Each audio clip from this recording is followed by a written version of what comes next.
No one expected it. The courtroom had seen its fair share of jaw-dropping moments, but this was different. The atmosphere turned electric the moment the bailiff called her name. "Jada Pinkett Smith, please take the stand." Gasps rippled through the gallery. Even the prosecution looked stunned. Jada, actress, author, wife of Will Smith. She wasn't on the witness list. Not officially. She wasn't summoned. She came, voluntarily. Wearing a black suit, understated and sharp, she walked slowly to the front of the courtroom. Her face was unreadable. Her eyes, deadlocked, focused, and when she placed her hand on the Bible, the room felt like it held its breath. "I understand this is unusual," she began, "but I can't stay silent anymore." And what she said next would flip the entire trial on its head. Jada began her story by rewinding to 2004, a time when Diddy invited her to a private meeting under the guise of a philanthropic project. He said it was about music, activism, community, she explained. Something uplifting, something positive. The meeting was held at the Beverly Wilshire Hotel in a dim, high-end suite. Diddy was alone, dressed in all white, jazz music playing faintly in the background. He poured her champagne. She declined. He was calm, she told the jury. Too calm, like he had rehearsed it all. After a few minutes of small talk, he pulled out a black leather folder from behind the bar. Jada thought it was a pitch, maybe a contract, maybe a proposal, but what she found was something else entirely. The cover read, "Loyalty Agreement." Jada described the moment she flipped open the folder. There were no legal markings, no law firm, no real explanation, just 7 pages of language that felt less like a contract and more like a ritual. "There were phrases I didn't understand," she said, "stuff that didn't sound human." The clauses inside were surreal, commands for eternal discretion, submission of the soul, and alignment with legacy. One clause read, "Any knowledge gained in sacred space shall remain sacred, never to be uttered in earthly court, church, or public sphere." She thought it was a joke, nervously laughed and asked if it was some kind of hip-hop Scientology. But Diddy didn't laugh. He just said, "It's protection for both of us." There was a signature line already typed with her name, a space waiting for her hand. Jada looked at the jury and said, "I felt sick. I felt like I was being recruited into something I didn't understand." She handed the folder back and told Diddy she wasn't signing. That's when everything changed. His tone shifted. The music stopped. The air in the room changed. Diddy leaned in, his voice low and slow. "You'll regret it in the next life." It wasn't a threat, at least not a normal one. It sounded cosmic, eternal, like he was placing a curse. "He wasn't angry," she said. "He was convinced, like he believed it." Jada told the court it was the scariest moment she's ever had in Hollywood. No yelling, no violence, just power, quiet, calculated, spiritual. She walked out of that suite shaken. Literally, she could barely start her car. "I carried that fear for years," she admitted. "I didn't even tell Will." She had recurring nightmares, felt watched, got anonymous phone calls with no voice on the line, just breathing. She began to notice things, women in the industry who vanished, promising careers that evaporated overnight.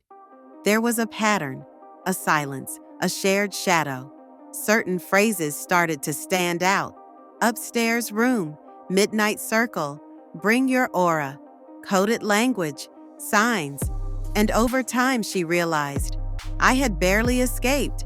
Then came the evidence. The prosecution produced 2 more loyalty agreements, one from a former assistant in 2007, another from a dancer on a 2010 tour.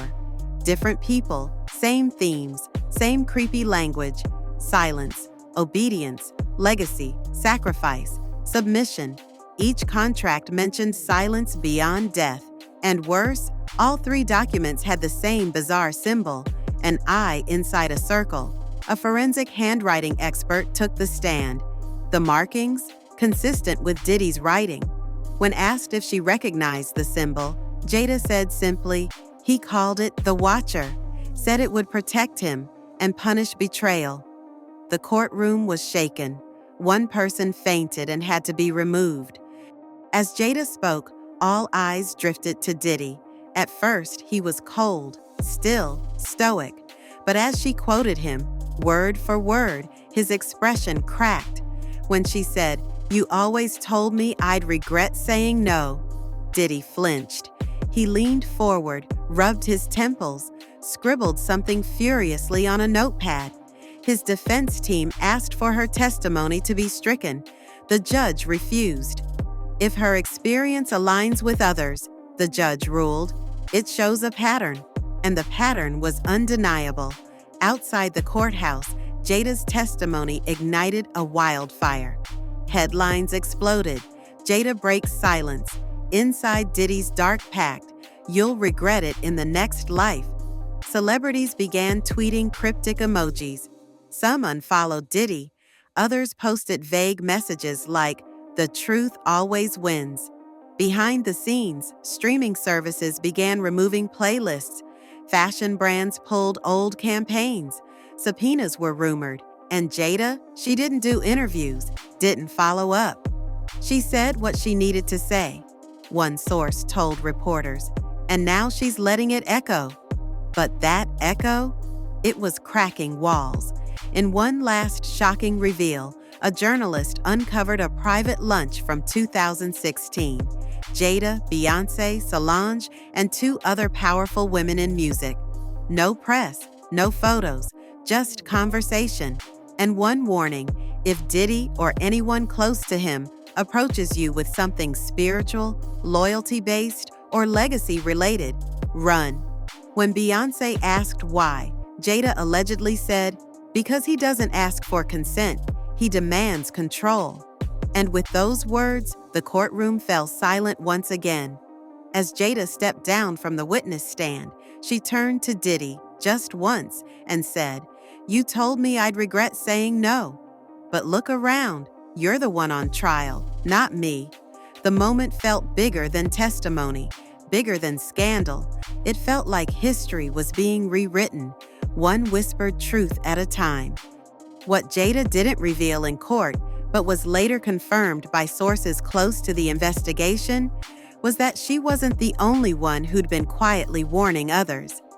Over the years, several actresses, singers, and models had allegedly confided in one another, not in public, not in interviews, but in hotel rooms, over dinner, in whispered side conversations at red carpet events.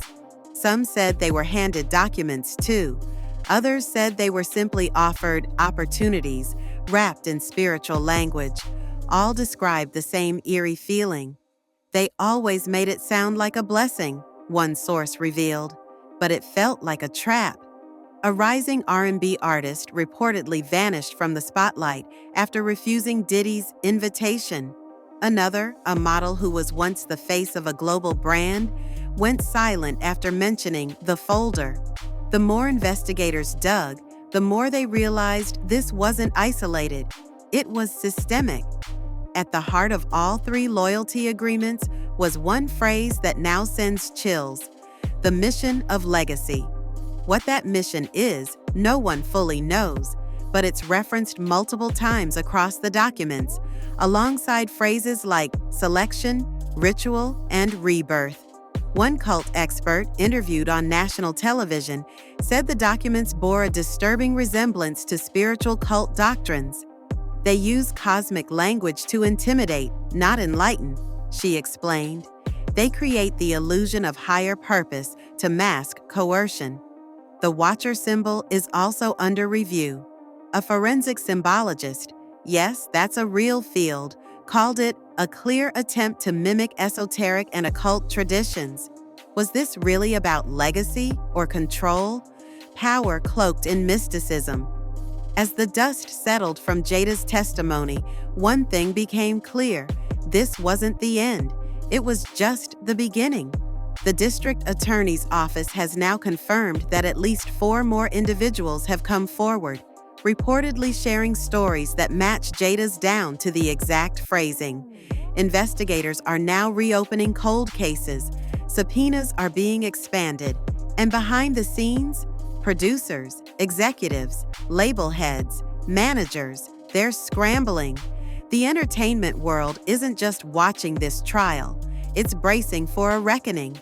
And while Jada has returned to silence, refusing to do interviews or appear in public, her decision to speak may have broken the curse of compliance, because now the industry has a new phrase to fear.